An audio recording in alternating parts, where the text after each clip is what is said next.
Впервые в истории спортивные игры «Дети Азии» пройдут сразу в 4 городах. Встречает нас столица Кузбасса, город Кемерово. Спортом сегодня занимается каждый второй житель города. Южная столица Кузбасса. Город трудовой доблести Новокузнецк. Один из крупнейших металлургических центров России. На месте слияния двух рек Усы и Томи расположился Междуреченск.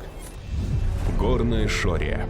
За удивительную красоту природы ее называют Сибирской Швейцарией. Вторые зимние международные спортивные игры «Дети Азии» зажгут новые, яркие спортивные звезды. От дружбы в спорте к миру на земле. «Дети Азии. Начало побед».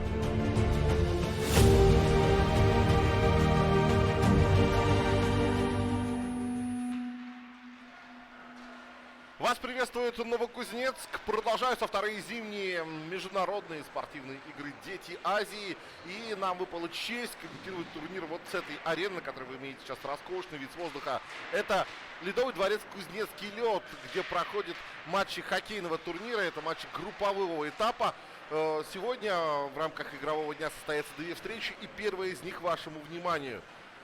Команды Казахстана и Якутии будут выявлять сильнейшего. Это группа А, и эти команды провели уже по одному матчу в рамках турнира. Сборная Якутии одержала победу над Кузбассом в серии буллитов со счетом 3-2. Ну а что касается Казахстана, то парни из соседней республики потерпели поражение от Дальневосточного федерального округа со счетом 3-7. Мы сейчас с вами прослушаем гимны России и Казахстана, после чего сразу приступим к просмотру игры.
Кузбасс, Новокузнецк, вторые зимние международные спортивные игры «Дети Азии», хоккейный турнир группа А. Встречаются команды Казахстана и Якутии. Мы сейчас видим с вами судей и капитанов команд. Ну, пока только капитан сборной Казахстана. Вот появляется и капитан команды Якутии. Это вторая игра для обоих коллективов. Вот, пожалуйста, состав команды Казахстана на вашем экране. Мы будем знакомиться с ним уже по ходу матча. Сегодня сниматься и состав сборной Якутии. При этом обращаю ваше внимание, что в синих игровых формах будут выступать команды Казахстана, в бело-черно с красными элементами это сборная Якутии. Для вас этот матч комментируют Егор Филатов и Антон Сергеев. Ну и обращаюсь, коллеги, сразу предвкушаю, какой хоккей нас сегодня ждет. Ведь для обеих команд сегодня по большому счету решается судьба участия в полуфинале. Хотя будет еще один матч в этой группе. Да, здравствуйте. То есть, на самом деле, сегодня все практически на кону. Кто выиграет, у того процентов 90 шансы есть выход из группы. Это действительно так, потому что команда, победившая сегодня, будет уже сама владеть ситуацией. Все будет в их руках. Ну и давайте знакомиться с участниками матча. Начнем, пожалуй, с бригады арбитров. Я надеюсь, нам не придется именно судьи повторять в том плане, что они не будут сегодня так активно вовлечены в игру, мы будем смотреть чисто хоккей. Главный арбитр Станислав Беляевский и Максим Шерер, линейный Евгений Белокрылов и Интымак Абдыкалыков. В воротах сборной Казахстана Данай Шаиков, номер 25, защитники номер 10 Никита Сидоренко, 4 Бексол Раты Дурглишвили, нападающий номер 16 Айтуар Нуржанов, капитан сборной Казахстана, номер 18 Алишер Саркенов, 6 Корней Корнеев. Сборная команды Якутии, номер 1 Андрей Сачивка. Первая пара защитников, 10 номер Борис Загидулин, 4. Так, тут немножко неправильная расстановка. Расстановка сборной Казахстана стоит в заявочных листах. Но Лев Ломовцев сейчас был здесь на шайбе. И уже первое удаление у нас в этом матче. Наказан 10 номер сборной Якутии Борис Загидулин.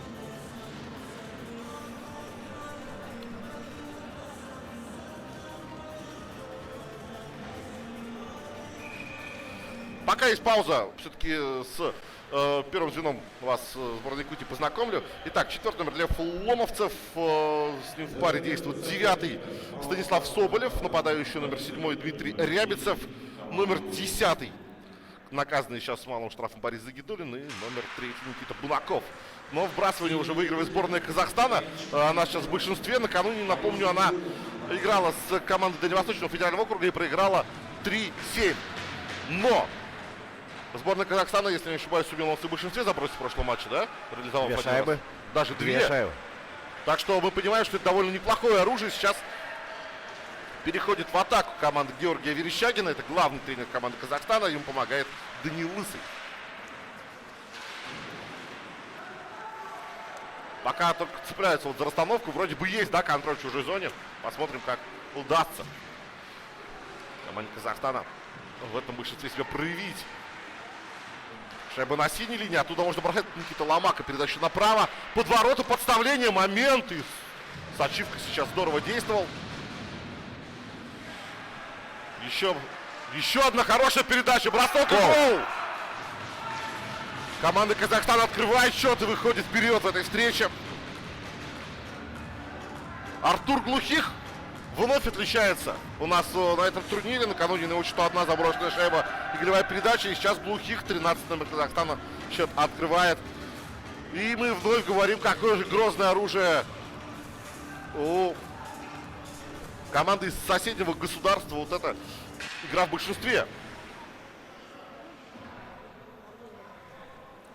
Передача классная у Миндубаева получилась. Тимур Миндубаев, 23 номер. Но мы еще с заявками продолжим знакомиться. У нас 2-я минута, счет открыт. И, опять же, это очень важный момент. Мы отвечали, он и в психологическом плане, и в игровом очень важен. Кто откроет счет и под чьим контролем будет игра в стартовые минуты. 57 секунд всего потребовалась сборная Казахстана на реализацию лишнего игрока. Меньше минуты. Антон, как считаешь, вот для Казахстана после вчерашних 0-5 в первом периоде от Дальневосточного федерального округа сегодня хороший старт, успешный старт, голевой старт важен? Очень важен и психологически для Казахстана это хороший результат. Задел идет уже на игру, то есть теперь они будут диктовать условия. играть и строить свою игру. То есть будут, я думаю, что на контратаках ловить сборную Якутии. Как мы вчера видели, Казахстан очень много играет от обороны на контратаках. Поэтому это, по сути, будет их игра. На контратаках ловить сборную Якутии. Да, но команда Якутии очень неплохо умеет играть в давление. Мы накануне матча сборной Кузбасса в этом убедились. И здорово она может играть и первым номером. При этом хорошо контролирует шайбу. Отдельно взятые игроки в чужой зоне. И давайте дальше пойдем по заявкам, пока есть такая возможность. У команды Якутии во второй паре защитников номер 5 Никита Кунгурцев. Номер 19 Денис Костенко. Нападающий номер 2 Александр Вебер. 16 Егор Нечухрин. Номер 11 Артем Власов. У команды Казахстана вторая игровая пятерка такая. В обороне номер 9 Аргын Мукашев, номер 11 Санжар Ибрагим, нападающий 17 Алихан Бакыт, 23 отдавший голевую передачу Тимур Биндубаев, 24 Александр Симахин.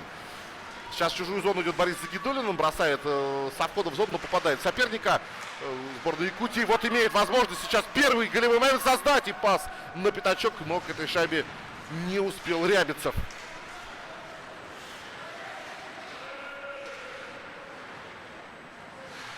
Снова Загидулину не удается шайбу из зоны вывести. Наброс на ворота от сборной Казахстана. Друглишвили от синей линии в сторону ворот передачу делал.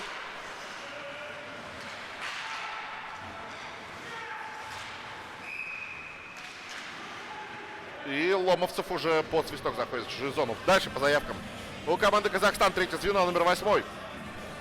Данил Медведев, с ним в паре 22-й Алдияр Калилхан, нападающий номер 13-й. Артур Глухих, отличившийся в большинстве, номер 5-й. Бексултан. Что сейчас? Удаление. Нарушение численного состава у Казахстана, да? Остаются гости в меньшинстве. Отбывать штраф отправился Амир Алапкарин, номер 19-й. Так, ну и заканчивая с третьим звеном, 7-й номер Данил Дронов и номер 5-й Бексултан Макыш. У сборной Якутии, которая сейчас в большинстве, я пока там борьба за шайбу идет, постараюсь назвать всех. Михаил Татарин, Максим Татаринов, защитник третьей пары, капитан команды, номер 17 Леонид Лахман. Атака в меньшинстве, бросок, Сачивка выручает. Нападающий номер 13 Ефим Малышкин, 15 номер Максим Котов и номер 14 Александр Шевель. Котов, как раз сейчас шайба, он накануне красивейший гол ворота сборной Кузбасса забил. Сам выкатившись к воротам и бросив с очень острого угла под перекладину. Момент у команды Якутии, и с близкого расстояния Малышкин попадает в штангу.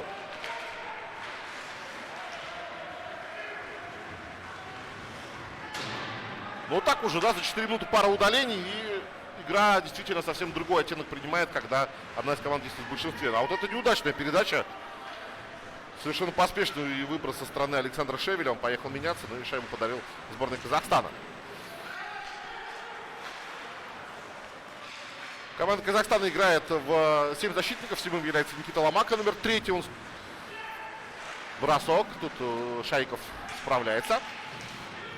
Соболев подобрал. Держит шайбу. Снова Соболев. Бросок и подставлена крышка так, что шайба прошла мимо ворот. Соболев. Пас налево. Загидулин попадает в соперника. Перехват. Выход 2 в 1 в меньшинстве у команды Казахстана. 3 в 1. Но сам бросает сейчас нападающий. Добивание. Сачивка. Великолепен голкипер сборной Якутии. Он накануне столько раз свою команду выручал, и сегодня тоже в полном порядке. Смотрим еще раз этот эпизод. Вот вопрос, нужно ли было здесь Корнееву делиться передачей. Мне кажется, что стоило это сделать, тем более, что позиция позволяла несколько решений иметь в активе. Но понадеялся на себя. Ну, видим мы совершенно разную игру в большинстве. Если сборная Казахстана за минуту, которую она играла в большинстве, реализовала шанс, бросила 5 раз, то сборная Якутии всего 2 броска нанесла за 2 минуты большинства. Ну и не сказать, да, что они были опасными, только бросок в штангу можно вспомнить, который мог быть голевым. Еще одна контратака Казахстана в полном составе уже. Команда Георгия Верещагина, но и здесь тоже Вот здесь решили все-таки в передачу, и в итоге даже до броска дело не дошло. Это вот к вопросу о том, что хоккеисты предпочитают часто брать игру на себя, просто потому что там реально можно бросить поворотом. А когда отдаешь передачу, не факт, что он дойдет. Бросок еще один, ачивка снова хорошая. Закончу заявками пока сейчас у сборной Якутии шайба под контролем. 21 номер Казахстана. Это Адильхан Бекиреев. Сейчас шайба покинула пределы площадки. Номер 19 Амир Алпкарин. Номер 15 Давид Карапетян. Также заявки есть еще двое. Это Русланбек Карим, нападающий, и запасной голкипер Танирхан Алпызбаев, который накануне провел половинку периода в матче против команды Дальнего Востока. Потом была обратная замена на Даная Шаикова. У сборной сибирского, прошу прощения, можно сказать, сибиряков, да, но это команда Якутии, чтобы не путать с командой Сибирского федерального округа. Момент еще у Корнеева и великолепен Шаиков. А это не Шаиков, это ачивка, конечно. Пока дезориентация у меня по хоккейной площадке. Так вот, 18 номер у команды Якутии Владимир Глухов, защитник с ним в паре Егор Загудаев, 22-й. И тройка атаки, 12-й Иван Бураков, 21-й Всеволод Изатулин, номер 8-й Никита Соболев, запасной голкипер Игорь Дорогов. Возглавляет команду Якутии Леонид Бирюков. Ему помогает Андрей Малышкин и Никита Дружинин.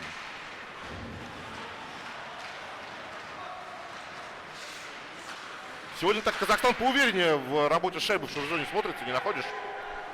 Ну, Казахстан вообще полностью переигрывает сборную Якутии в первые 7 минут матча. То есть можем по броскам даже посмотреть, что 12-2 в пользу Казахстана. Но другой вопрос, что преимущество, несмотря на броски, оно минимальное в счете. И можно же и одним броском выровнять результат. Поэтому, безусловно, команда Якутии должна добавлять и искать свои шансы у чужих ворот. Вот сейчас как раз в своей зоне не очень уверенно команда Казахстан действует, но пока везде успевают. Сборная Якутии не очень свежо выглядит, да, после вчерашнего напряженнейшего, тяжелейшего матча с Кузбассом. Пока вкатываются в матч, будем считать так.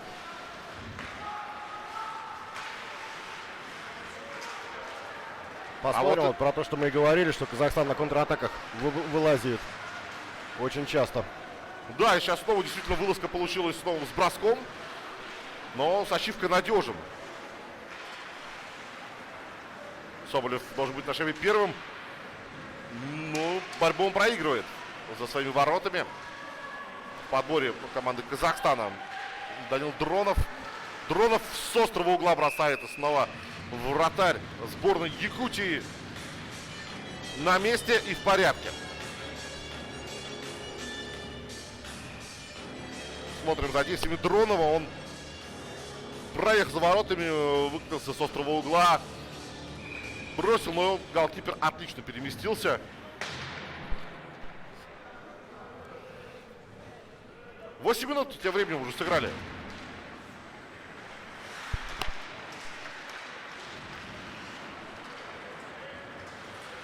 Вот пока не в попад у Якутии, нет командного взаимодействия отлаженного. Сейчас один дает передачу, другой пока смотрит в одну сторону, пасует в другую. В общем, опять же, нужно добавить. И кажется, что резервы есть. Вот момент. Бросок в ближний. Симахин атаковал. А это выброс, удаление у сборной Якутии. Наказан Никита Кунгурцев, номер 5. Хотел сыграть по борту, но вот выше заградительного стекла шайба улетела, попав в сетку.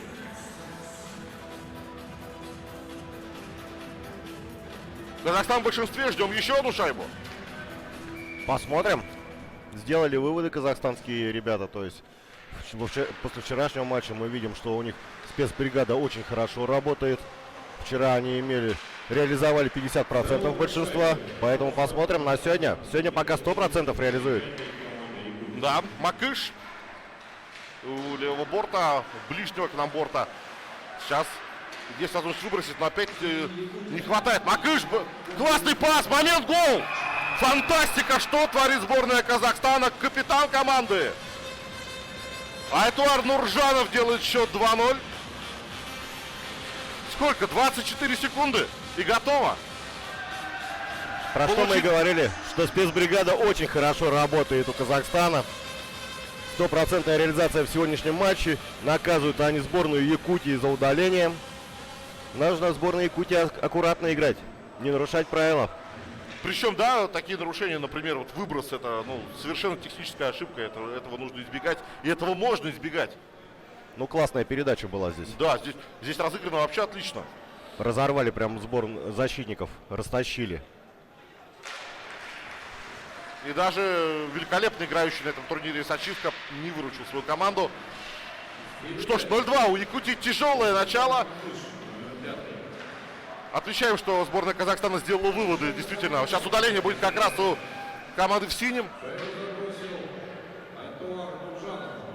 За подножку. Отправится на скамейку штрафников Амир Алпкарин. Кстати, отбывал первый штраф, да, за свою команду. Командный штраф. А теперь личный заработал. Ну, в общем, нашел себе прописку в Новокузнецке. Вот на штрафном боксе арены Кузнецкий лед.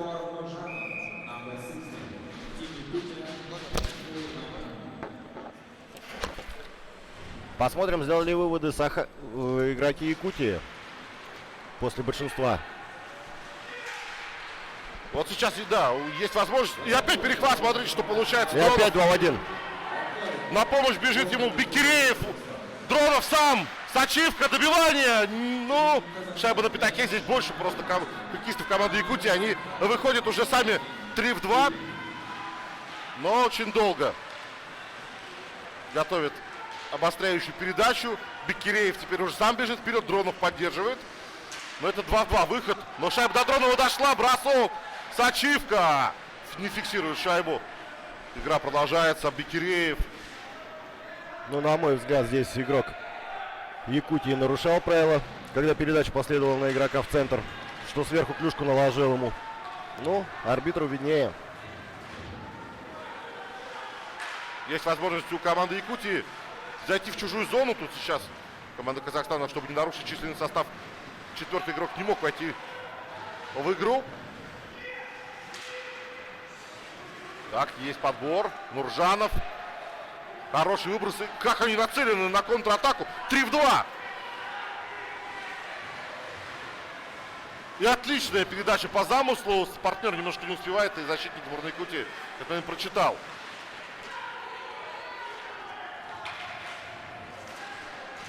Ну, видим мы, что сборная Казахстана полностью доминирует в сегодняшнем матче. Несмотря на то, что играет в меньшинстве. И еще момент. Опять на замахе. Сборная Казахстана создала больше моментов, чем Якутия. А Якуты тем временем в шестером находится, да, в 6 на человек. площадке. И это прям продолжалось. То есть не просто ошибка на смене, а 6 человек были на льду, и все были вовлечены в игру. Удивительно. Через 22 секунды Казахстан получит третье численное преимущество в матче.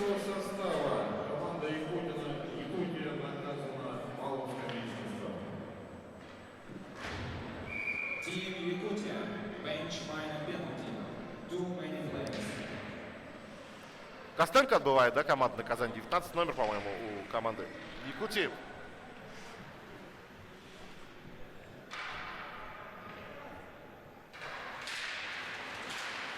Казахстан выигрывает в броске 4-4. У нас игра вот в данный момент.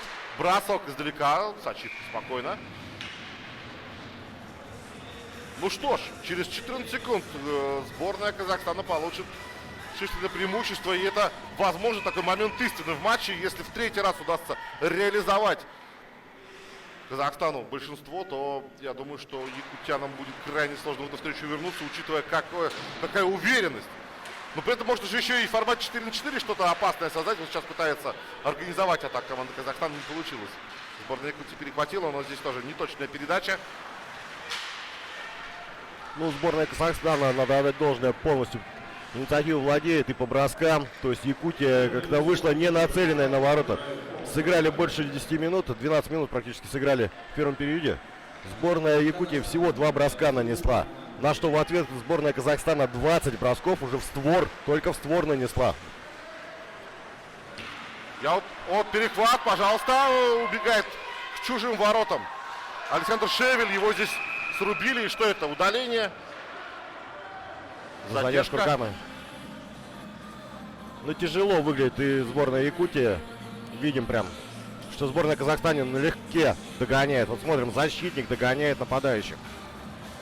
Да. 13 номер команды Казахстана. Артур Глухих. Причем это форвард, который результативно проводит начало этого турнира. Уже две шайбы забросил.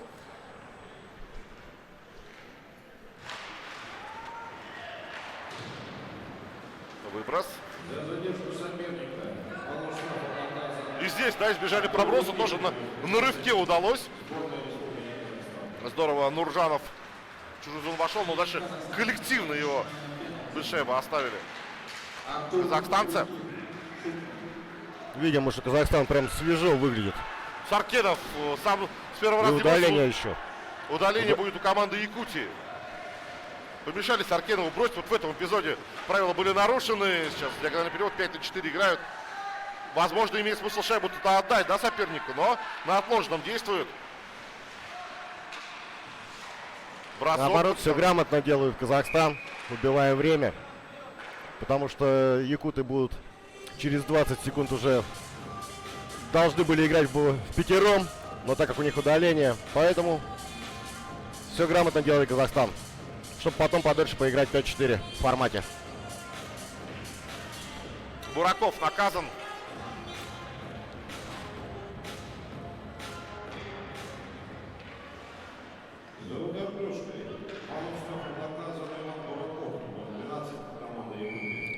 Хороший очередной шанс получает сборная Казахстана в игре 4-3. И места много, и игроков мало. Но вот мы сейчас понимаем, да, какой ценой далась команде Якутии победа вчера над сборной Кузбасса. Сегодня пока не могут они ход набрать.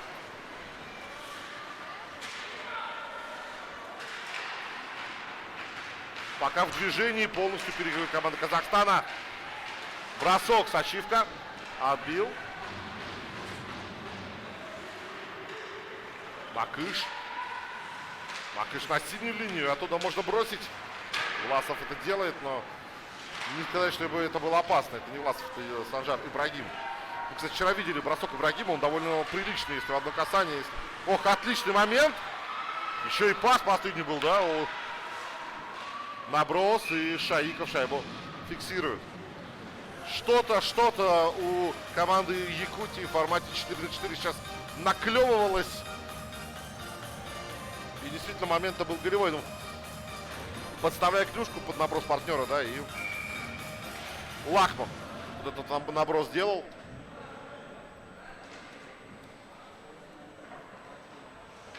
Ну, совершенно игроки Якутии играют пока без ворот соперника. Вот 3 броска это никуда не идет. Ни в какие ворота не лезет. Ну, пока в ворота ничего и не залезло, по справедливости ради скажем, поэтому действительно... Без бросков нет голов. Если бы это была игра вторым номером, да, с расчетом на контратаке, это был бы один момент, а это просто игра, когда соперник доминирует на площадке. Здесь хороший силовой прием. Так гостеприимно встретили Беккереева. Вот это мобильные парни Шевель и Котов сейчас снова на площадке. Они вчера выделялись, и вот сегодня пока тоже неплохо смотрятся именно в быстрых контратаках. Тем временем сборная Казахстана уже в полном составе.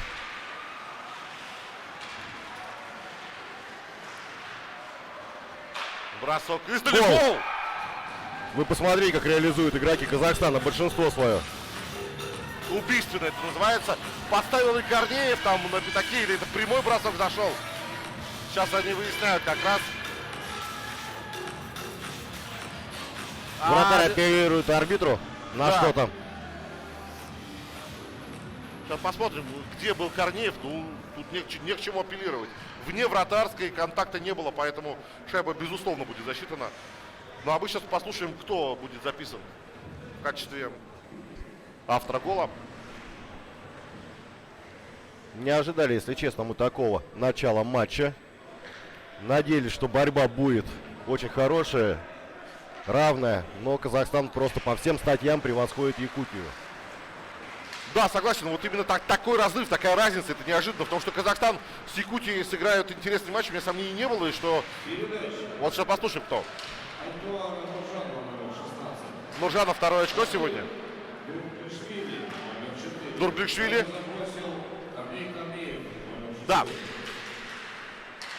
Нуржанов и Нургликшвили в ассистентах, а шайба на счету Корнеева он все-таки подставил на пятачке. И это как раз вот выясняли арбитры. Корнеев сказал, что да, шайба его коснулась, а значит, это его гол и 3-0. Но 3-0 это не 5-0, как накануне Казахстан уступал, это счет, с которым жить можно. Главное сейчас найти у Якутии за счет чего добавить, пока всю борьбу проигрывают абсолютно, еще удаление Еще будет. удаление. Ну, просто Нечухрин сейчас вставил клюшку в ноги сопернику, за подножку он наказан, но вопрос-то не в этом. Вопрос в том, что постоянно это происходит. На каком уровне превосходства Казахстана, это не передать словами пока. Заставляют просто нарушать все правила, других способов остановить соперника сборная Якутии не имеет, а большинство реализуется практически убийственно. Ну и команде сборной Кузбасса нужно тоже за этим матчем внимательно следить, потому что следующий и решающий соперник это команда Казахстана. Как раз таки эта игра станет финальной в группе и определит второго участника полуфинала. Первый с высочайшей вероятностью команда Дальневосточного федерального округа. Ну, видели мы тренерский штаб команды Кузбасса здесь, на трибунах, смотрят игру, анализируют, разбирают соперников. Но пока разбор-то в чем, да? Большинство. Большинство. Явно надо Кузбассу еще быть готовым функционально, потому что Казахстан много двигается, очень много перемещаются без шайбы хоккеисты. Вчера Якутия Кузбассу в движении не уступала, а сегодня по всем статьям уступает Казахстану. Вот и вопрос. Момент еще один, и Сачивка сейчас, сам того не ведая, шайбу отразил щитком, она опустилась ему вниз, бросок, и Сачивка.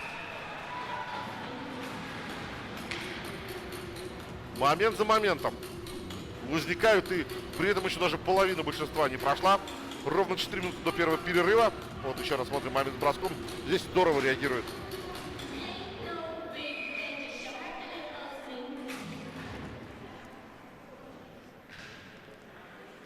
Вбрасывание в зоне команды Якутии. Снова Казахстан решает под контроль. Миндубаев бросает сам. Ну, это вот это как раз простой, это даже не розыгрыш, а поспешный бросок, который Андрей Сачивка не ставит ни в какое неловкое положение, тут полностью готов, спокойно реагирует на него. Еще и прямой, да, я думал сначала из-под защитников, что на повторе, видимо, что просто, видимо, решил фактором неожиданности.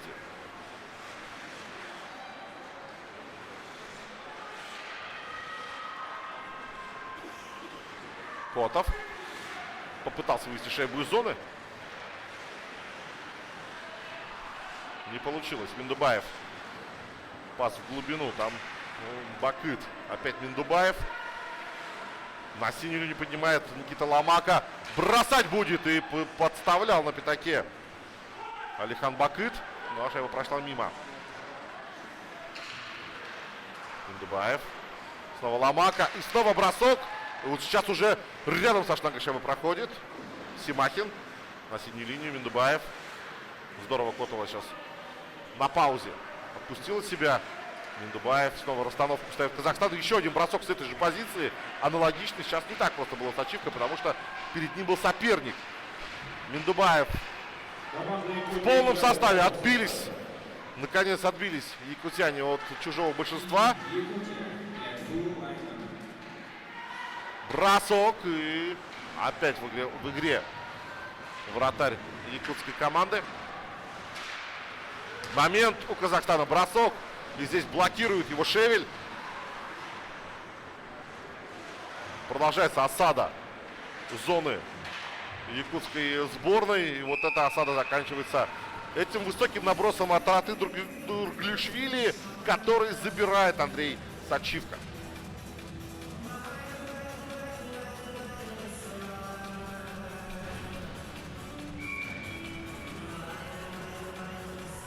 За счет чего можно Якутии переламывать ход матча? Во-первых, меньше нарушать правила в игре и двигаться в движении. Ну, проигрывают по всем статьям. И в движении видим мы, что якутяне проигрывают. И в борьбе. И в борьбе полностью. И без бросков играют, атаки все завершаются у якутян. То есть полностью игру переделывать надо. Вот смотрите, вот опять момент. Здесь просто шайба сошла с крюка. Да, Старкенов здорово обыгрывал на синей линии соперника, вырывался к вороту, но шайба с крюка сходит. Бросок издалека мимо ворот. Продолжает команда Казахстана атаковать. Находиться в чужой зоне. Еще один наброс издалека, подбор. Бросок с разворота, добивание могло бы быть. Но успели в подбор сейчас якутяне. И возвращаются в защитную расстановку. Видимо, что сборная Казахстана полностью и на перехватах первая. Везде пергол 4-0. Дубль Нуржанова. Капитан команды сегодня результативен.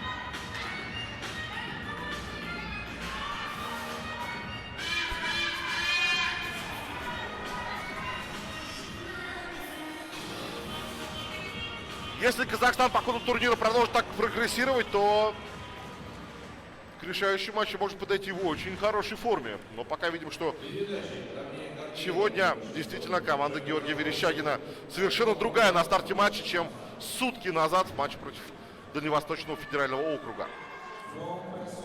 Интересно было бы посмотреть, если бы дальневосточники сегодня играли со сборной Казахстана. Мне кажется, тоже ситуация могла бы быть не такая, как вчера. Напомню, вчера 5-0 было не в пользу казахстанцев после первого периода. Но еще минута есть у Казахстана, чтобы повторить счет обратной вчерашней игры. Совершенно верно, да, время есть. И вот посмотрим на атаку ломовцев, наброс. Добивание здесь Шаиков, еще добивание. Ломовцев, Рябицев открывается под ответную передачу. Момент на пятаке и успевают заблокировать бросок, так что шайба Шаикова достается без особых проблем. Загидульно что-то говорит голкиперу сборной Казахстана и Авангарда 2007.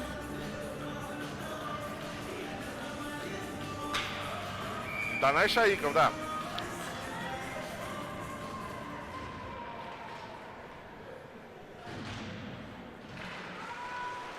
Вбрасывает в своей зоне. Казахстан с трудом, но выцарапывает передачу на пятачок и успевает накрывать. Раз, два человека успели подъехать к Котову, который шайбу только обрабатывал. Еще наброс.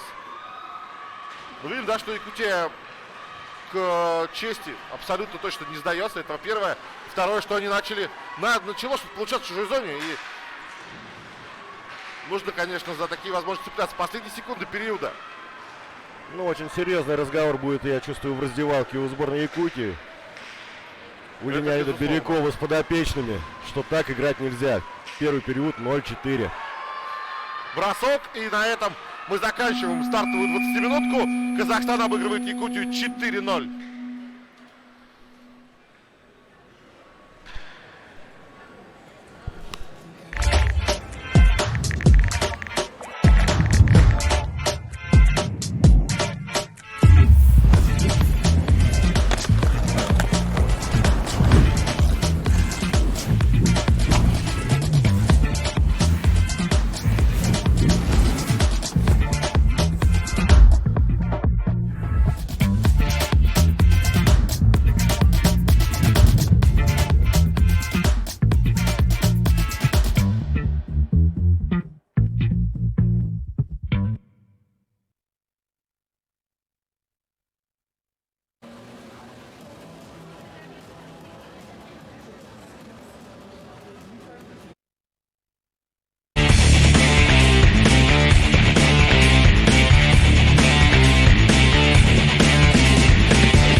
Чуть больше минуты до старта второго периода в матче между сборными Казахстана и Республики Саха.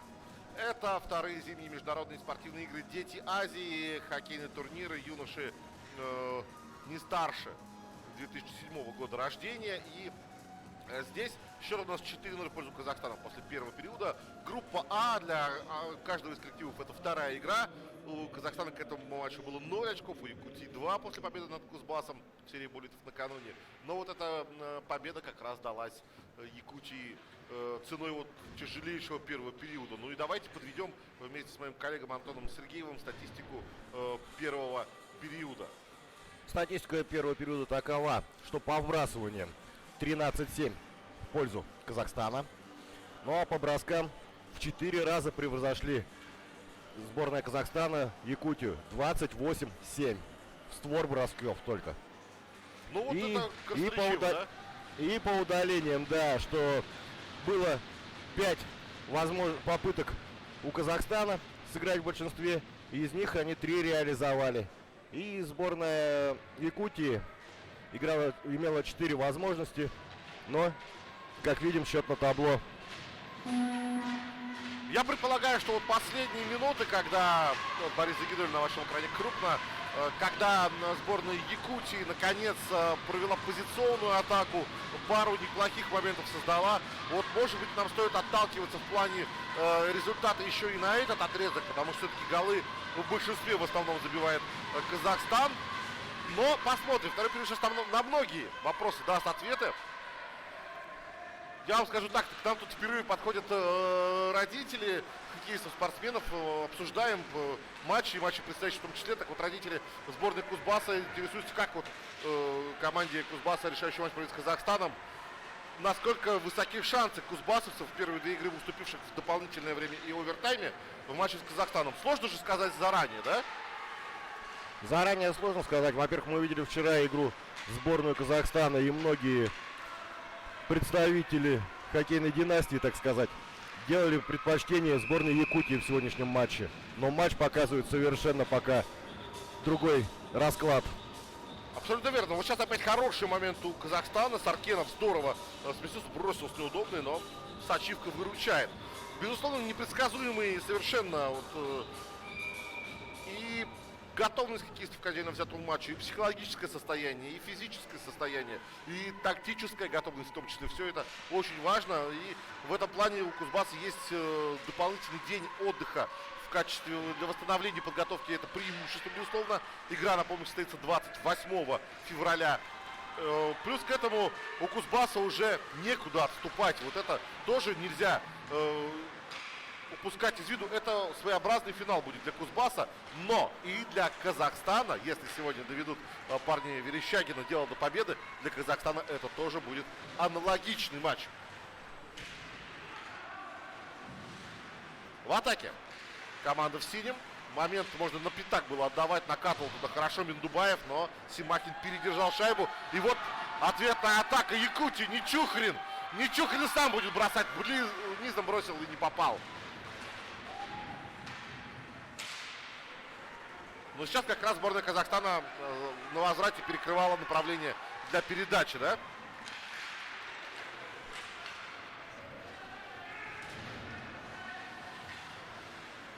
Будет ли у нас столько же удалений, интересно, вот во второй 20-минутке, потому что первая, больше половины команды провели в неравных составах.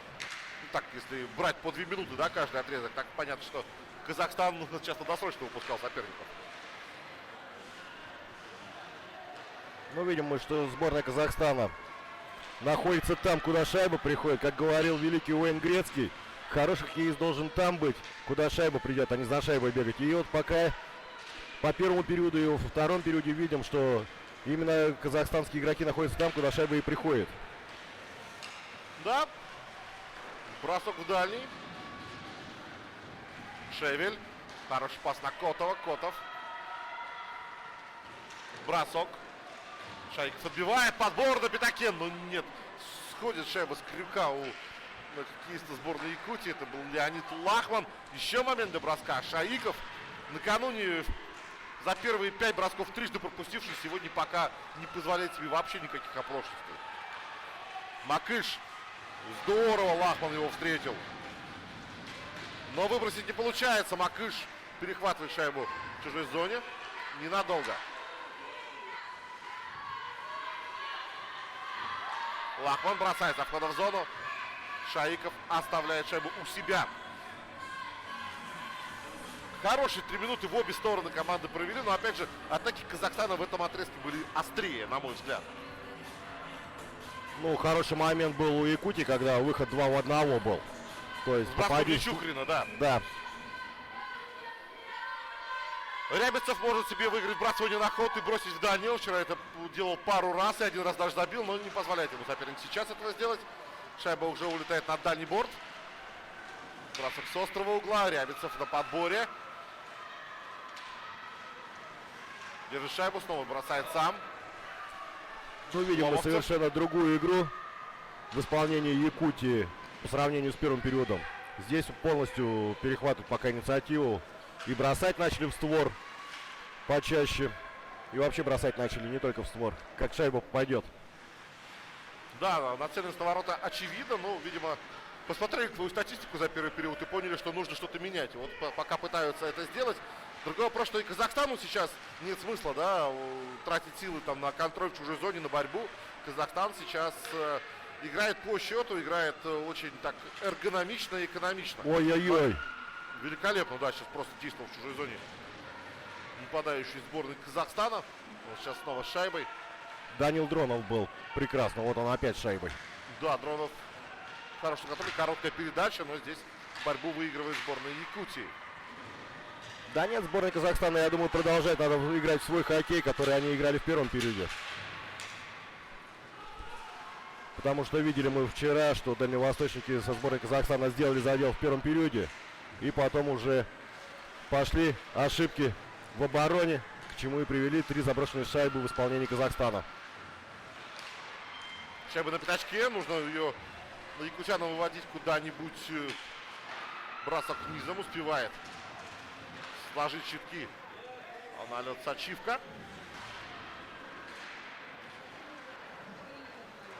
Шайба на синей линии. Там Ломовцев набросил. Бросок, рикошет, добивание. Ох, сейчас просто максимально близок был к хит-трику Айтуар Нуржанов. Рябицев не удается обыграть. Сразу шайба выходит из зоны. Корнеев. Пас, бросок с неудобной. И успевают сейчас не дать добить хоккеисты сборной Якутии. Ответная атака. Пошел вперед Бунаков. Но не очень далеко удалось зайти.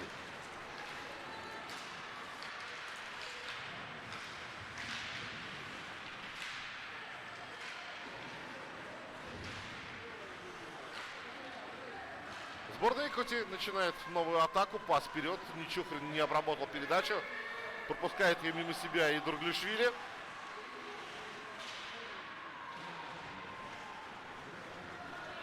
Казахстан Вот 2 в 1. Классная передача, подкидочка, бросок. Здорово разыграно. И Глухих не переиграл Сачивка в этом эпизоде.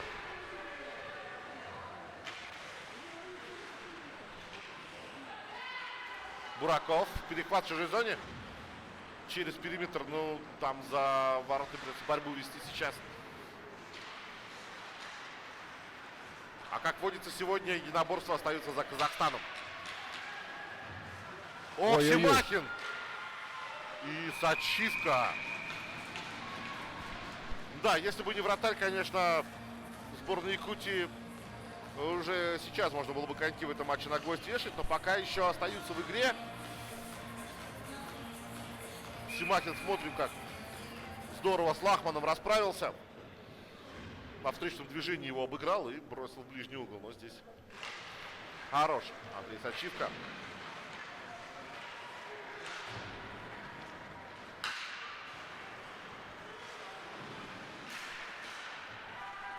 И вот уже у сборной Якутии подход к чужой зоне. Малышкин в ближний бросает. Ну, хотел под перекладину, но попал в итоге в стекло за воротами. Мимо.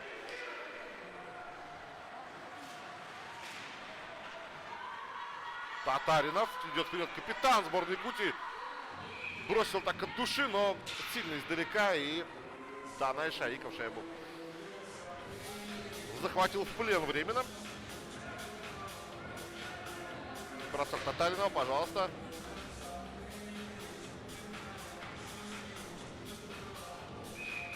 Пока сборная Якутии довольствуется такими простыми эпизодами, да, нет каких-то розыгрышей, но постепенно пытаются найти свой комбинационный хоккей.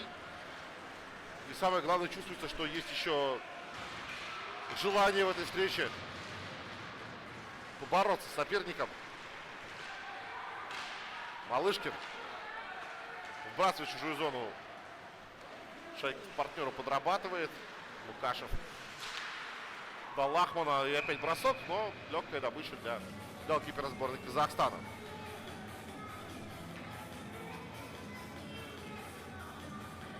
Смотрим еще раз.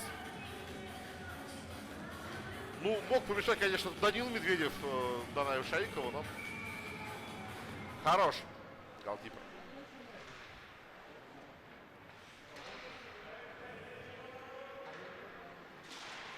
Рябицев выиграл вбрасывание у Нуржанова. Дальше борьба за шайбу. Вот сейчас. И сейчас снова выход 1 на 1. Смотрим, что получится у Саркенова. Гол получится у Саркенова. Алишер Саркенов.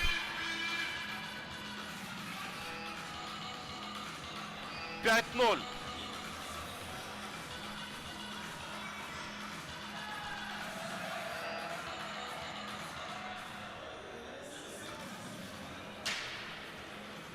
Опять проиграны единоборства, и все. Очень просто же возникают эти моменты.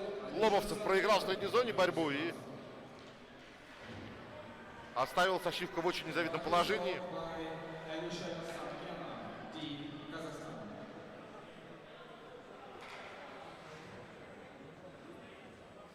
«5-0». Вот о чем мы и говорили, второй период, да, это Якутия добавила, или Казахстан все-таки немножко сбавил обороты, позволяя сопернику больше играть в своей зоне и уповая уже на быстрые контратаки, которые неплохо получаются. Нет, Якутия добавила. На мой взгляд, потому что и по броскам они начали шевелиться, уже бросать в створ ворот и перехватывать инициативу где-то. Но полностью пока не получается игра у лидеров Якутии. Нету сейчас вожака, который взял бы роль лидера команды и повел команду за собой. Да, накануне так довольно цельно смотрелась команда Якутии. Момент еще один бросок, но не получился акцентированным в этом эпизоде у Бакыта, чтобы вышло из зоны Якутии и уже в своей Никита Сидоренко сохраняет шайбу у себя. Пас через борт. И у Ничук отбор не получился здесь. Столкновение. До Шаикова шайба даже не дошла в итоге. Опять Казахстан, смотрите, как катит хорошо. Бросок, гол. Быстрый бросок и Амирал Абкарин делает счет 6-0. Я напомню, что Игорь Дорогов находится в запасе у сборной Якутии, пока Андрей Сачивка ворот не покидает. И, наверное, это первый, да, момент, когда ну какие-то претензии можно предъявить вратарю, хотя он был, перемещался и при этом бросок получился очень быстрым из-под защитника. Тем не менее, пока вот Сачивка очень хорошо смотрелся по всему турниру, по двум матчам уже. И счет 6-0 это точно не проблема вот этого молодого человека. Еще раз смотрим повтор из-за ворот.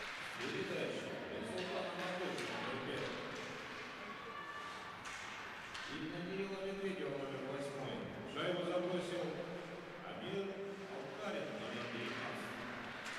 Соболев, прошу прощения, в стенках Медведев и Бексултан Макыш. Ну и Амир Абкарин отличился. Еще бросок на этот раз. Лахман блокирует его. Котов. Себе шайбу на ход Пробросил, достал. Еще на контроле Котов. Бросает с разворота, успевают его накрыть. Котов пошел в силовой прием. И здесь удаление будет. Котов за удар коленом наказан. Пошел в силовой прием, в итоге правила нарушил.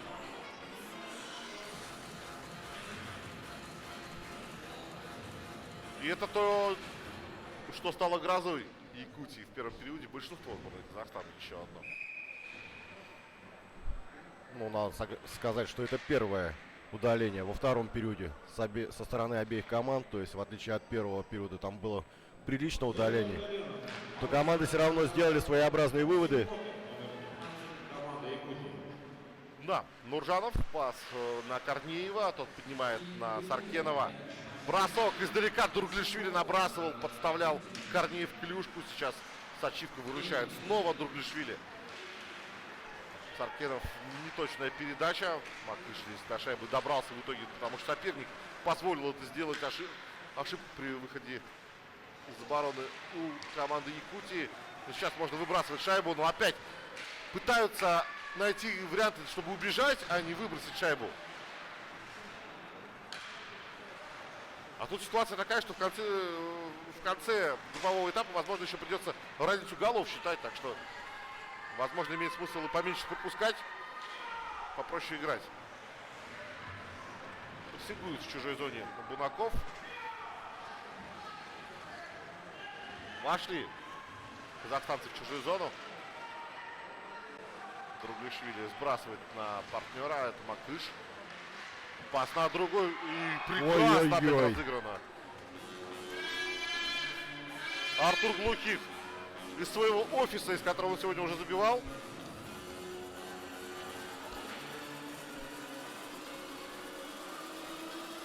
Про что мы и говорили, у Казахстана спецбригады большинство очень хорошо действуют на этом турнире.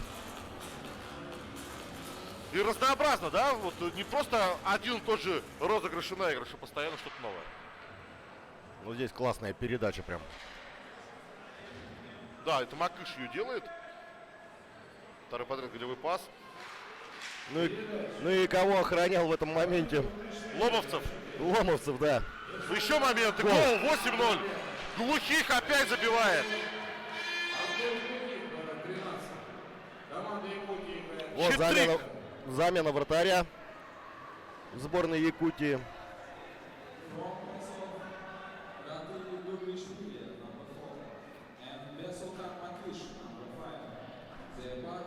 Да, Казахстан в полном порядке. Сачивка, видимо, расстроен. Мы вместе переживаем с Андреем, потому что он свою работу сегодня делал очень неплохо, но 8 голов за полматча — это, как ни крути, это серьезный удар и по психологии, и по уверенности. Еще один провал в обороне. Макыш, бросок в дальний, Сачивка выручил. Пока, да, не поменялся он на Дорогова. Дорогов разминается в это время.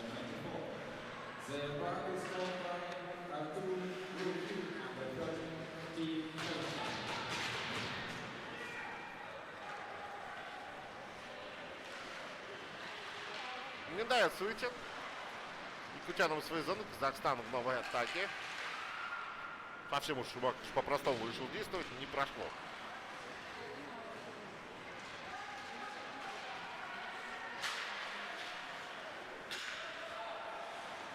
Пошли в новую атаку. Алапкарин не сумел войти в чужую зону. Перехват. Татаринов. Шайба сошла с крюка. Ну, и, Удаление. да, и нарушение правил тут же допускает Михаил Татаринов. Максим Татаринов, прошу прощения. Еще одно большинство. Капитан сборной Якутии отправляется в скамейку штрафников. После вчерашней эмоциональной победы сегодня тяжелейший матч. Меняется вратарь у сборной Казахстана. Появляется Танирхан Алпызбаев.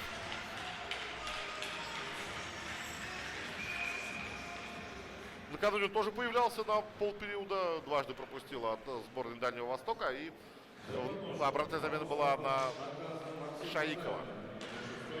Но сейчас результат позволяет дать поиграть всем, кто есть. Бунаков пытается здорово сейчас достать Дурглишвили. Тот тоже не дается. И все-таки забирает у него шайбу. Здорово приехал на помощь. Партнер это Рябицев был. Сейчас Казахстан уже по чистому льду проходит среднюю зону. Корнеев. Неудачная передача. И вот спокойно Бунаков шайбу из зоны выбрасывает.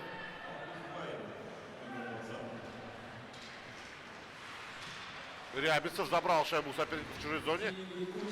Саркенов его пытается прессинговать. Нуржанов подоспел на помощь. И капитан сборной Казахстана шайбу отобрал.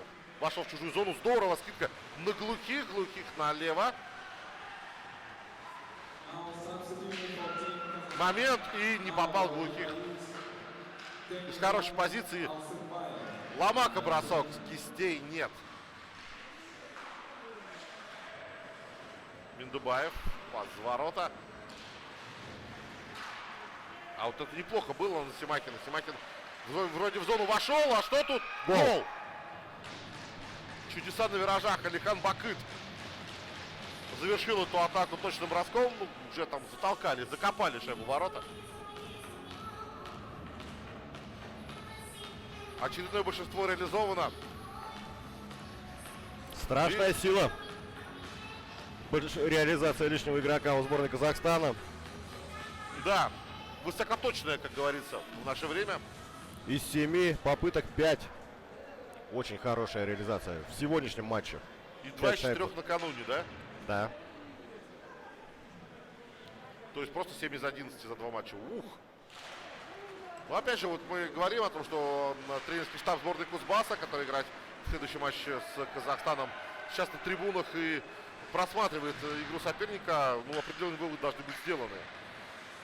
Ну, либо должна быть сумасшедшая вера в свою спецбригаду меньшинства.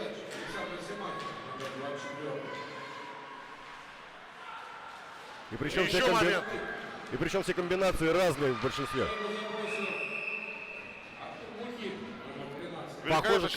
Похожих комбинаций не было в розыгрыше большинства, то есть совершенно различные варианты. А как думаешь, это импровизация? Или все-таки заготовки? Или что-то так, что-то так? Смесь дремучая. Какие-то были заготовки и импровизации прям. Про что я говорил, что казахстанские игроки находятся там, куда шайба придет. Поэтому у них все и получается. И счет 9-0 уже в середине второго периода, за 5 минут до его завершения. Доргов вроде готовился выйти, но что-то замена отменилась. Берегут молодого голкипера. Леонид Бирюков и его помощники.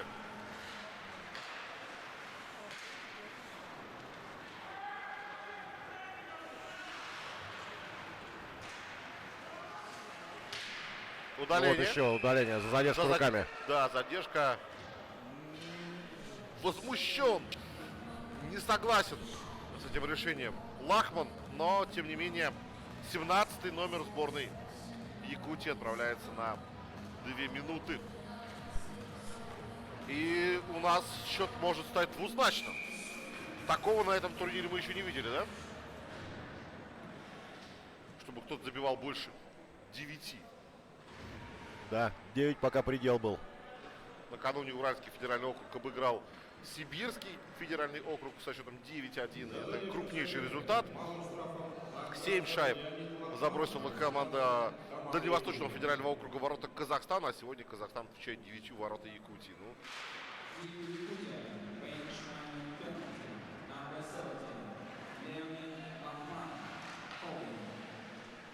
так, смотрю, сейчас третья спецбригада, но условно есть возможность убежать чужим воротам. Бунаков его настигает. Алпкарин. Нужно обыгрывать, бросать. Нет, ну, в итоге Алпкарин не просто подстраховал. Но, опять же, голевой момент. Рябицев не замкнул передачу от Бунакова. Удаление. Здесь удаление еще. Бунаков. Обоюдка сейчас будет. Ну, не то, что мы хотели сегодня увидеть юношеские потасовки. Парни в шлемах лупят друг другу в шлемы. Надо бы, конечно, это прекращать. С другой стороны, зрителям, я смотрю, так... И здесь Казахстан сильнее. Слушай, я не знаю, кстати, вроде Бунаков-то в ударке неплохо смотрелся, а дальше уже перевод в партер вот, его соперника, Дер Калилхан. Что Бунаков сумел добиться этим? Тем, что соперника тоже удалили в итоге. Потому что так Ну, до конца матча. все равно получит сейчас 2 минуты. Сейчас арбитр обсудит, тут возможно будет Бунаков. какой-то... Бунаков все равно получит 2 минуты за толчок соперника клюшкой. Ну и за драку обоюдная. Так что все равно будет преимущество в 2 игроков у сборной Казахстана. Но сейчас есть еще такая опция, как зачинщик драки. Вот ее можно как раз-таки Калилхану отправить. Но опять же, сейчас арбитры примут решение, мы все узнаем. Да, я тоже предполагаю, что у Казахстана будет преимущество в 2 игрока численные, и тогда сборной Якутии будет тяжело вот не пропустить 10-й. Давайте посмотрим повтор момента драки сначала. И поэтому мы сами можем уже разобраться еще раз. Да, если есть с вами повтор начала потасовки, то мы бы с удовольствием на это взглянули.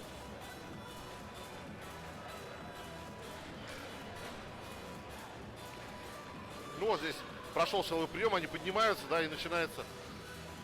Сначала немножко потолкались, фехтование. А сейчас мы вернемся туда и уже, да. Действительно, Калилхан был недоволен, хотя арбитры уже зафиксировали все нарушения.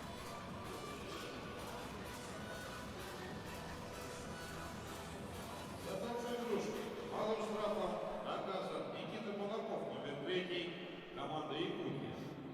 Он же наказан большим плюс дисциплинарным до конца игры штрафом за драку.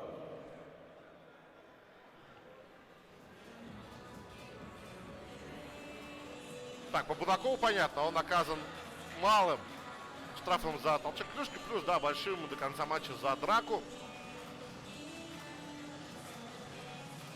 Что Калилхан, Зачинщик драки малым штрафом зачинщик драки. большим плюс дисциплинарным до конца игры штрафом наказан Алгияр Калилхан, номер 22, сборная Республики Казахстан.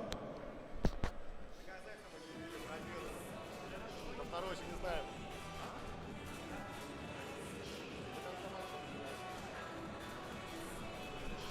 Ну что ж, команда продолжит также формат 5-4. Сейчас посмотрим, какое решение приняли по игроку Казахстана. Еще не объявили нам. Объявили. Ему дали зачинщика драки и 5 минут до конца матча. 5-4 будут играть команды.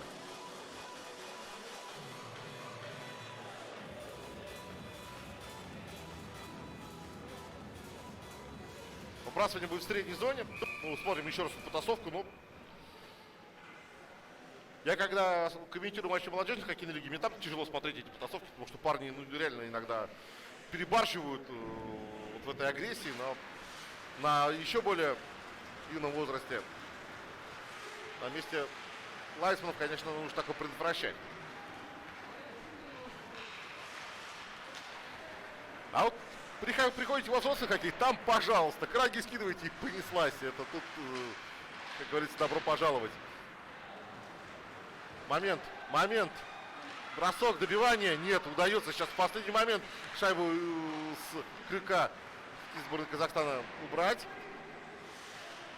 Еще минута практически на розыгрыш большинства. У Казахстана, ну, это опять была передача. Неужели Нуржанов сейчас на партнера пас адресовал? Начинает капитан казахстанской сборной.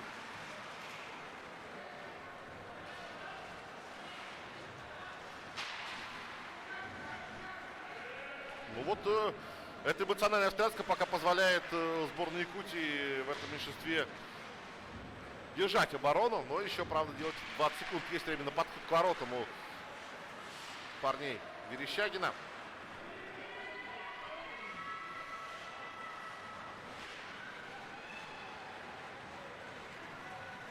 Вошли в зону. Молодые люди в синем. Меньше 3 минут до перерыва. Последние секунды. Большинство не реализовано. Якутия играет в полном составе.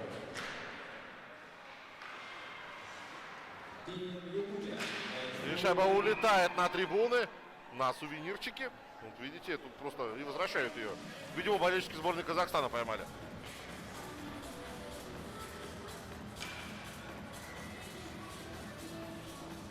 Еще раз смотрим момент. Здорово здесь Казахстан разыгрывал до последнего. Шайба могла оказаться в воротах, но на финальный эпизод тут уже оборона Якутии справилась. Рябицев проигрывает вбрасывание в своей зоне. Бросок. И Сачивка сейчас в последнее мгновение только среагировал.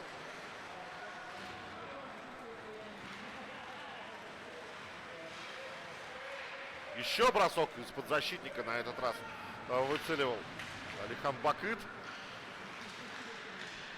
Статистика по броскам, я думаю, опять будет впечатляющей по итогу периода. И на этот раз уже обе команды неплохо постарались, но Казахстан все-таки явно больше их нанес.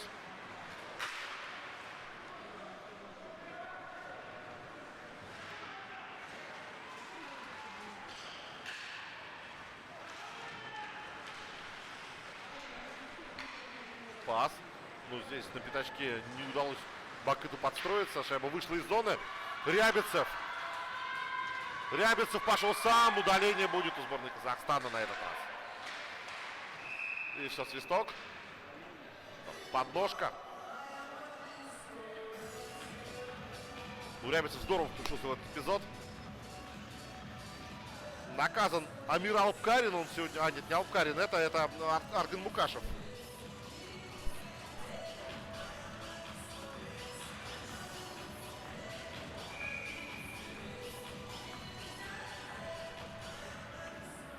Минуту 39 до перерыва. В принципе, достаточно времени, чтобы не откладывать дело в долгий ящик и не оставлять большинство на третий период. За подножку. Право штрафа от Кавказа. Армен Лукашев, номер 9, сборная Республики Казахстан. Ну и в меньшинстве, да, Казахстан перемещается поближе к игроку шайбы. Всегда есть кому подойти. Котов на свободном льду. Еще один диагональный перевод. Трудный для обработки. Шевель. Передача под ворота. И на пятачке пытался в одно касание переправить шайбу Ефим Малышкин. Не получилось.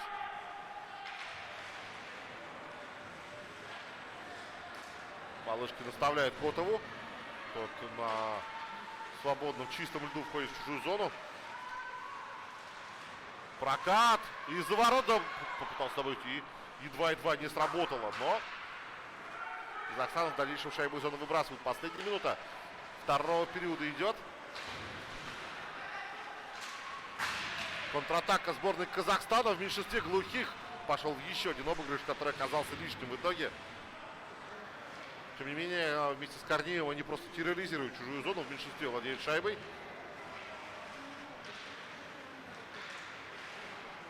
Забрали. Не без труда, но вернули себе владение якутяне. Ну, последние 15 секунд нужно атаку-то начинать уже, пожалуй. Ехал на смену и не доехал до нее, получив этот пас. Леонид Лахман выбрасывает шайбу из зоны сборной Казахстана. И все. При счете, феноменальном счете 9-0 мы отправляемся на второй перерыв.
В Новокузнецке продолжаются вторые зимние спортивные Международные игры «Дети Азии». У нас как раз на повестке дня международное хоккейное противостояние сборных Казахстана и Республики Саха. Команда Якутии, представляющие Российскую Федерацию. Но здесь, к сожалению, наверное, для нейтрального болельщика, но для, знаю, что за Казахстан тоже активно болеют в соцсетях. Так вот, к счастью для Казахстана, счет уже предопределил итог этого матча. 9-0 после 40 минут в пользу команды Казахстана. И здесь по всем статьям парни в синем переигрывают соперника с противоположной скамейки. Счет действительно говорит сам за себя. Но помимо счета мы вместе с моим коллегом Антоном Сергеевым ведем и статистику. И вот сейчас как раз Антон вам свои свежие выкладки по итогам второго периода расскажет. Ну, второй период также прошел под преимуществом Казахстана. По вбрасываниям 12-5, а по броскам 17-7.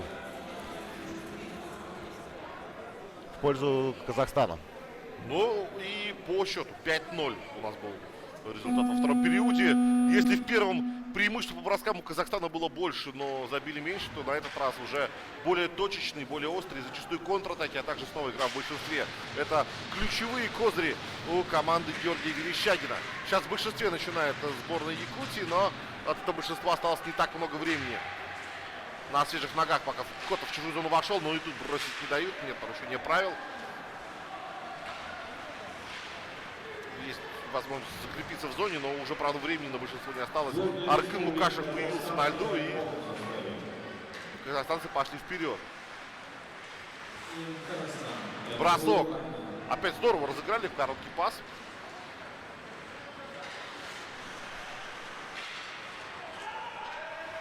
Не удалось войти сборной Якутии в чужую зону.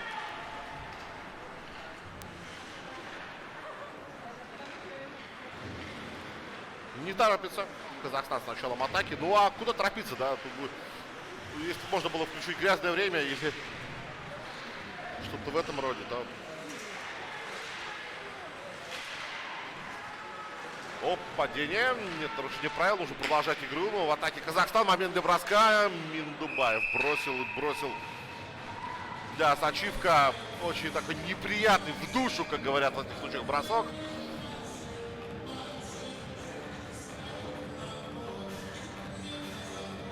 Да, Сачивка сейчас приводит себя в порядок. Воспитанник Новосибирской Сибири. Ну, сейчас в перерыве удалось мне пообщаться с Георгием Верещагиным, тренером Казахстана. И говорит, что после вчерашнего матча уже команду, можно сказать, хоронили, зачем поехали на турнир. Что будет после этой игры? Что будет после этой игры? Вручение кубка. Ну, у нас, кстати, тут не кубок предусмотрен, а комплект золотых медалей. А вообще, друзья, в соцсетях международных спортивных игр «Дети Азии», в частности, в группе ВКонтакте, там есть презентация как раз-таки медальных комплектов. Очень приличные, красивые медали. Есть за что побороться, как говорится, для спортсменов. И вот не кубок, да, именно вот такие награды, индивидуальные, каждому на шею. Так что соревнования носят международный статус. И поэтому они очень престижные. Также с Георгием пообщались, Верещагиным. Он сказал, что во вчерашнем матче все шайбы зашли в их ворота, а сегодня, наоборот, фортуна полностью на стороне сборной Казахстана. Что все практически заходит в створ ворот. Ну, а он не сказал, что скелли-то они в итоге. Что так побежали сегодня. Нет, пообщались мы насчет розыгрыша, говорит, наигрывали совершенно другие комбинации, а сегодня у них просто импровизация идет. Вот мы об этом говорили, да, то есть это все-таки не те заготовки. Заготовки еще мы увидим, видимо, в матче с Кузбассом, который Казахстан остался на групповом этапе. У Якутии, даже несмотря на то, что сегодня очков в копилке не прибавится, на самом-то деле еще есть шанс побороться за выход из группы. Для этого нужно, правда, обыграть команду Дальневосточного федерального округа. Этот матч у нас, если ничего, состоится уже завтра. Да, завтра все на кону будет у всех команд. Все будет зависеть только от самих ребят. И Казахстана, и Кузбасса, и Якутии. Только пока дальневосточники себе гарантировали выход из Да, вот группы. именно что нет еще. В том-то и дело, что еще нет. 6 очков. Тут все-таки 6, да, 3. 6 очков у дальневосточников, 2 очка у Казахстана, у Кузбасса команды. И 2 очка пока у якутов.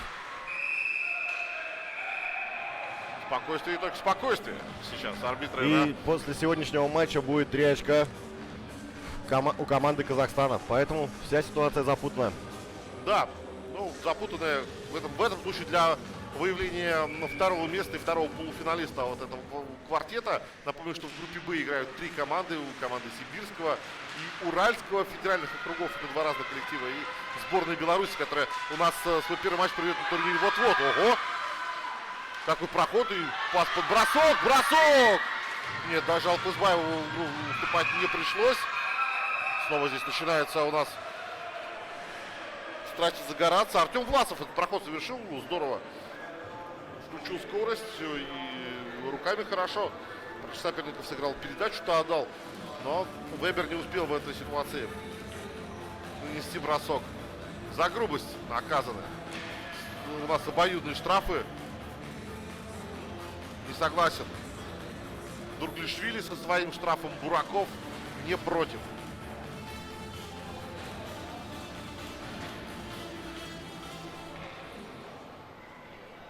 На 4 поиграют, ну, больше свободного льда, может быть, и голевых моментов станет еще больше, хотя сегодня их, прямо скажем, предостаточно.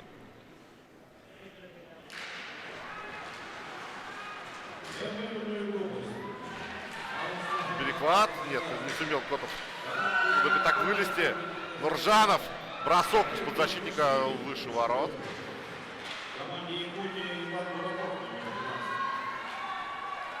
Снова Котов. Во фланг его вынуждают сместиться. Передачу на партнера, и шайба не вышла из зоны. Тем не менее, уже все якутяне из зоны вышли.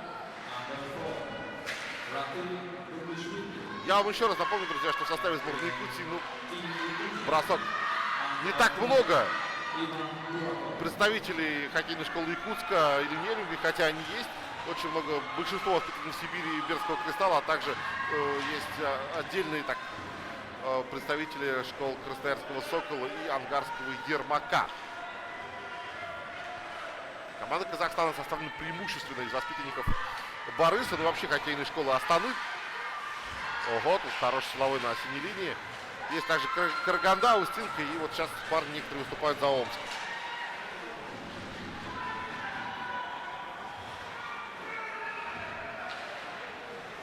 Ачивка, пас налево. Вот это называется несогласованность, хотя потом тренеры в раздевалке это еще жестче называют. 2 в 1 область, пожалуйста. Неудачная смена.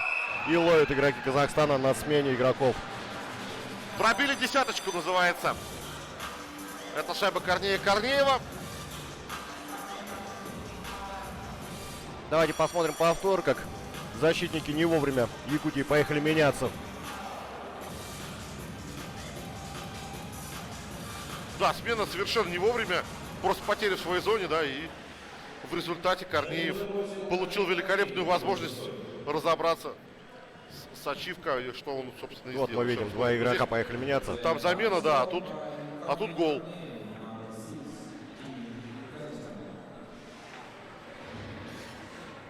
$10-0. Ну вот, на самом деле, в детско-юношеском хоккее такой результат встречается нередко. Но для меня такой результат сегодня это просто полнейшая неожиданность.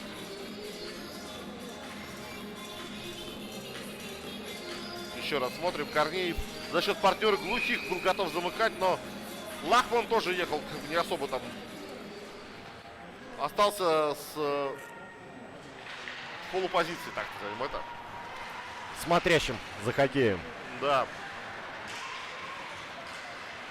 Выходит Казахстан из обороны. Так, по нарастающей результативной шла по периодам. 4 в первом, 5 во втором, что в третьем. Еще больше голов мы увидим, или все-таки какая-то самоуспокоенность настигнет. Команды играют в полном составе.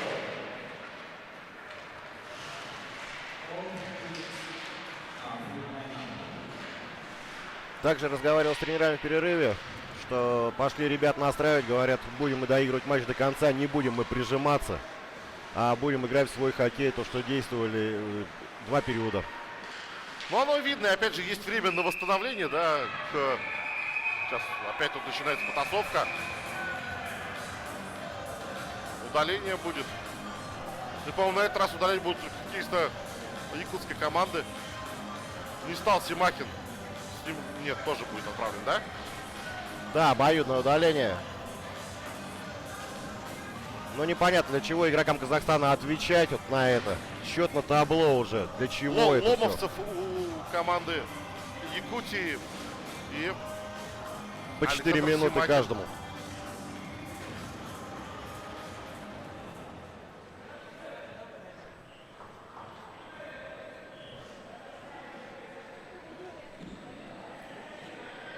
Шесть минут и 50 секунд сыграли команды в третьем периоде.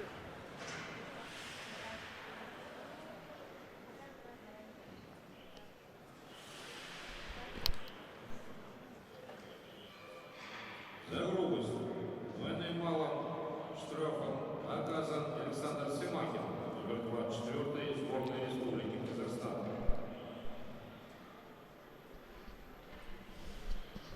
Семахин получил двойной малый штраф за грубость. Ну, я так понимаю, оба, да? Грубость двойным малым Да. штрафом наказан Лев Ломовцев, номер 4 команда Якутии.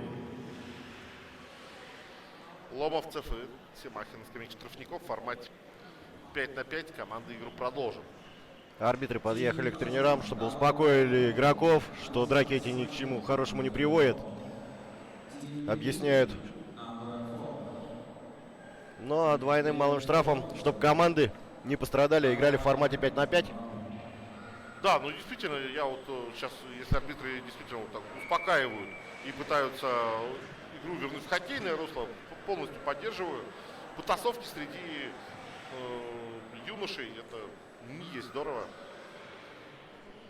Так что бросок. Сразу Макыш в створ ворот шайбу направил после выигранного вбрасывания в чужой зоне.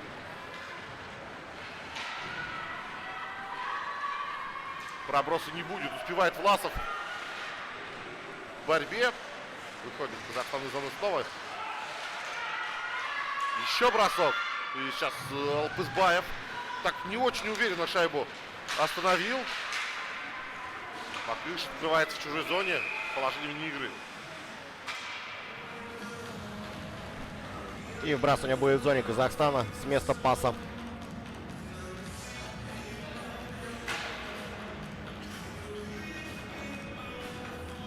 Рановато залез вперед шайбу в чужую зону. Бексултан Макыш. Выбрасывание будет.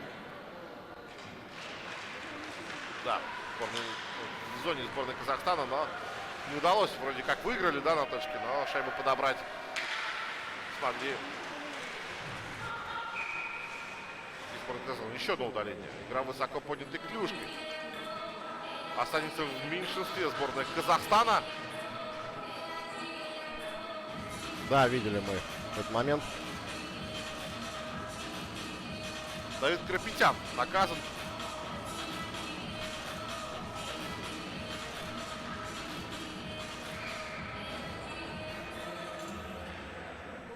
Сейчас у команды Якутии вот возможность, важно же все-таки даже чисто, да, психологически, о чем мы регулярно говорим, просто забить гол сейчас, ну, почувствовать шайбу, так сказать, в чужих воротах. И это не гол престижа будет, а именно уже к следующей игре правильно настроил Якутии. Но получится ли? За опасную игру высокоподнятой клюшкой малым штрафом наказан Давид Карапетян, номер 15 сборной Республики. Шевель. На Котова. Что такое? Игра высоко поднятой клюшки. Еще одна остановка. Удаление теперь уже у сборной Якутии. Максим Татаринов получает 2 минуты за борьбу на пятачке. Капитан. Да, вот мы видим этот момент. Арбитры не пропускают ни одного момента. Совершенно справедливо. Абсолютно правильно делают. Не хотят мирно играть, будут, значит, заполнять штрафные боксы.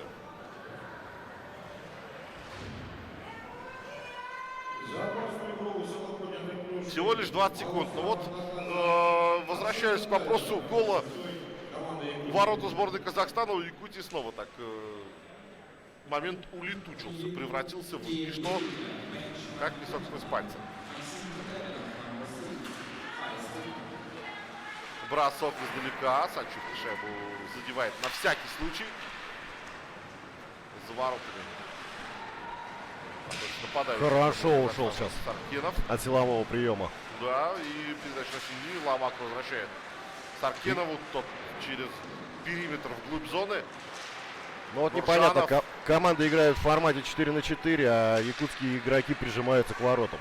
Да, ну сейчас еще и могли в меньшинстве остаться. Но Жанова так прихватили, но здесь арбитры оставили эпизод без внимания. Проброса не будет. Ломака мог сыграть шайбу, но не стал. Саркенов. На скамейке Казахстана командует смена, но тем не менее двое атакующих игроков идут в чужую зону.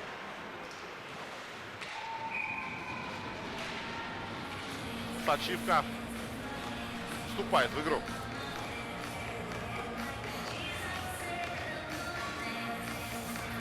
Все, рассмотрим момент с высоким набросом.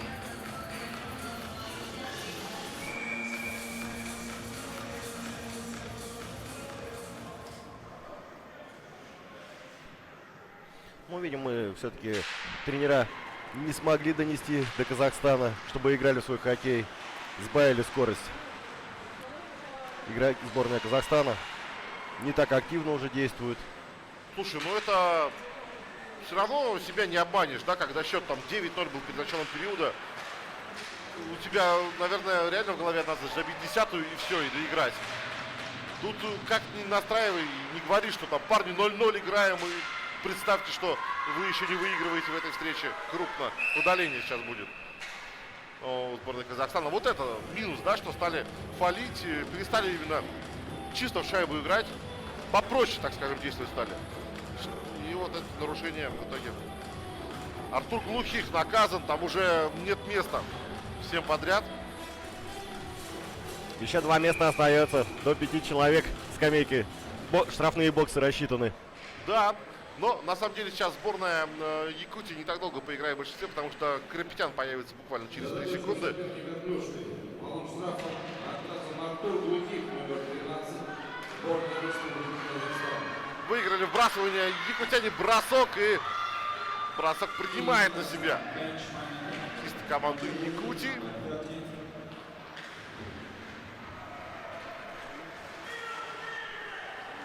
Шевель оставляет шайбу назад. Сейчас Татаринов появится на площадке, и в большинстве снова будут якутяне. Появился капитан. Команда Якутии играет в полном составе. 1,5 минуты на реализацию большинства есть его. Вот та команда, которая вступает 0-10, это проброс. Так что время еще меньше, и приходится в свою зону возвращаться. Но вот мнение мы узнали об этом матче Георгия Верещагина. Леонида Бирюкова было бы интересно послушать, хотя я думаю, что там радикально бы отличалось мнение об этом матче у наставника сборной Якутии. Действительно, сегодня игра совершенно не складывается. Здорово проводит Шевель, силовой прием, отбирает шайбу якутяне в чужой зоне. Но опять же всегда успевает подстраховку Казахстана в нужный момент.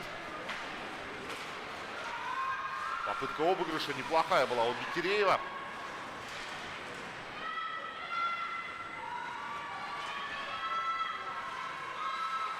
Такая нелепая потеря. Лахман шайбу отпустил далеко, и в итоге она досталась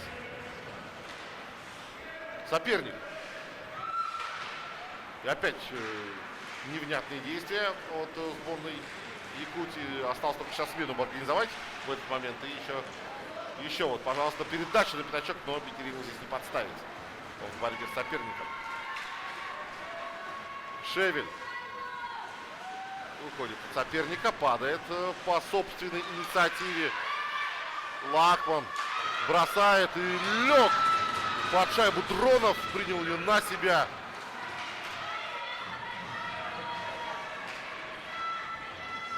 Вот опять же самоотдача никуда не делась. Да, момент. Бросок мимо. Опасный эпизод. И Макыш 1-1 убегает в ответной атаке. Макыш, гол.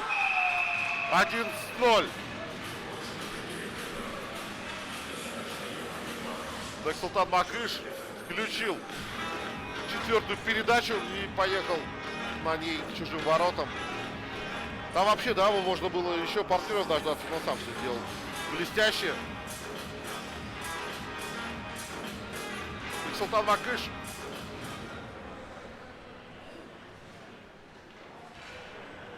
Счет по всем параметрам неприличный, к сожалению, но сборная Якутии из этой игры даже не знаю, какие выводы нужно делать. В первую очередь, наверное, не Забыть пропускать этот 11. кошмарный сон. Да. Забыть как кошмарный сон эту игру. Наверное, это единственное верное решение, потому что, ну, разбирать этот матч это будет очень тяжело. Корнеев. Корнеев прошел и шайба Усачивка.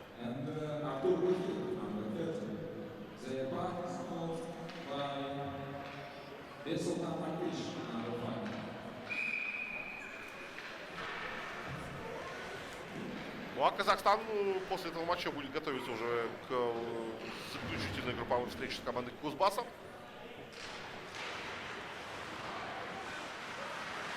Бросок издали, подставление от Беккереева на синей линии.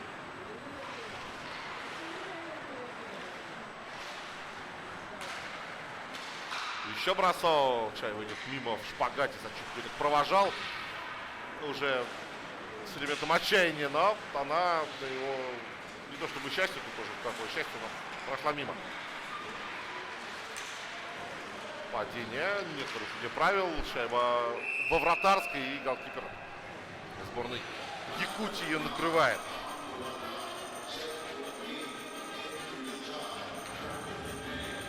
Еще раз смотрим, здесь Тутолока вовремя Сачивка увидел ее прямо перед собой и забрал.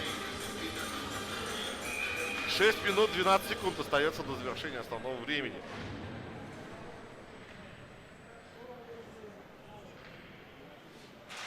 Второй матч игрового дня сегодня, я вам напомню, это игра сборных Беларуси и Сибирского федерального округа. И момент. Нет, не удалось замкнуть.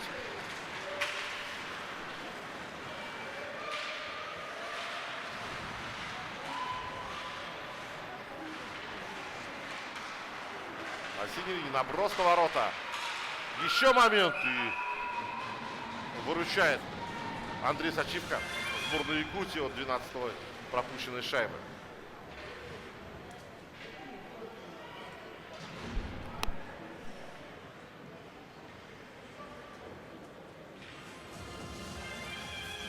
Интересно, как отреагирует на этот результат оба коллектива в следующих матчах. Мы увидим это только. Якутию уже увидим завтра. Опять же, тяжело будет восстановиться, да, на 3 дня подряд играть. Ну а у Казахстана есть дополнительное день на восстановление 28 февраля с командой Кузбасса встретится подопечный Георгия Верещагина.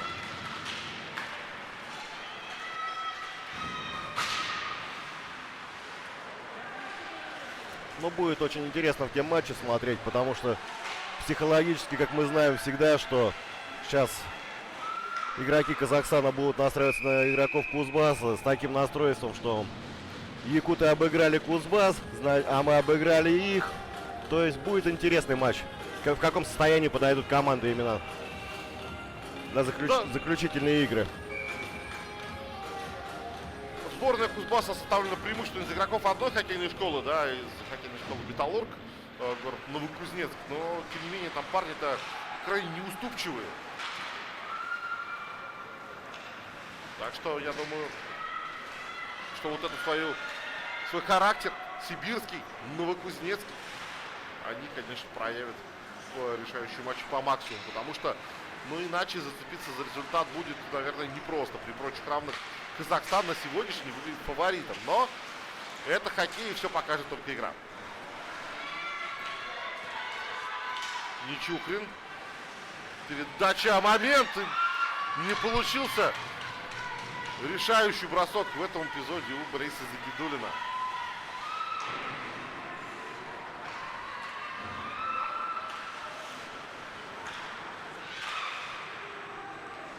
Еще один рикошет. Здесь уже могла оказаться Сачивку в 12 раз. Не оказалось.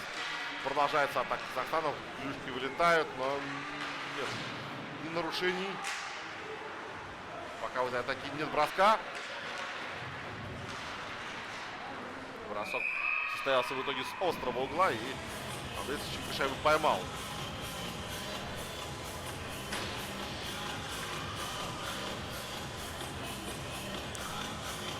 Да, вот так вот голкипер действительно подуставший у сборной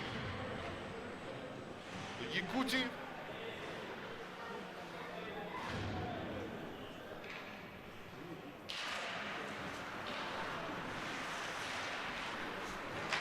Я напомню, что на прошлых играх Дети Азии, которые были первыми зимними в 2015 году в Южно-Сахалинске, например, сборная Сибирского федерального округа, куда входили и воспитанники Кузбасской школы хоккея, так вот обыграла команду Кувейта 77-0. Так что Дети Азии и не такое видывали.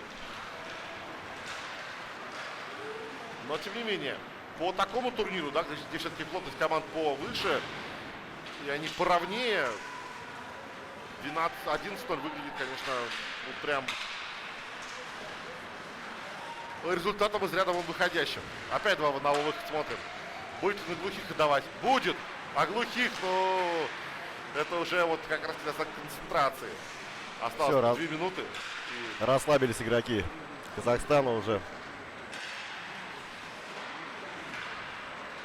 Ну, задача-то одна, да? Гол не пропустить, она сохраняется. Последние 2 минуты третьего периода. Бросок.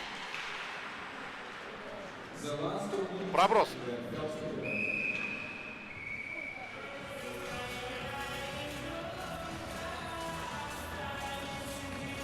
Четыре шайбы. В первом периоде 5, во втором и 2 в третьем. Вот так у нас раскладывалась по отрезкам игра. Причем еще 100 секунд есть до завершения основного времени на то, чтобы одним хотя бы одну шайбу забросить, другим попытаться еще один гвоздь вколотить.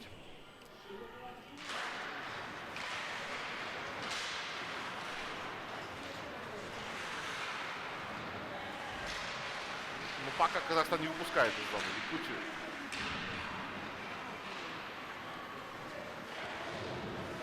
Кунгурцев тоже не смог вывести шайбу из зоны. Макыш, ну, бросал под перекладину. Сачивка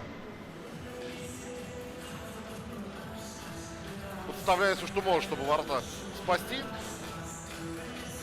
На этот раз так плечом пытался, но он успел голкипера среагировать.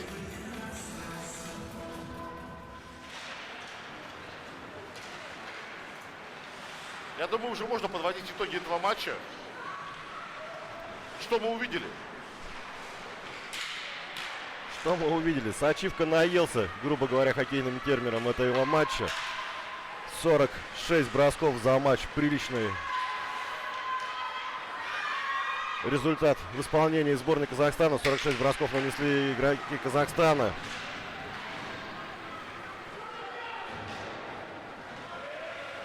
Ну, пожалуй, великолепное большинство, да? И 17 бросков за матч нанесли только игроки Якутии. Да, подавляющее преимущество, которое отразилось на итоговом результате. Счет 11-0, у нас осталось меньше, чем полминуты. А Казахстан идет еще в одну атаку, можно и сейчас успеть, но сумели якутяне защищаться. Ну и статистика по третьему периоду, что по вбрасываниям 12-4 в пользу Казахстана. Ну и по броскам 12-3. Да, И вот здесь матч заканчивается. Счет 11-0. Казахстан обыгрывает команду Якутии. Непростой для якутян в психологическом плане матч. Для роста Смотрите, хоккеистов. ворота такой, опускают, конечно, что на замке ворота.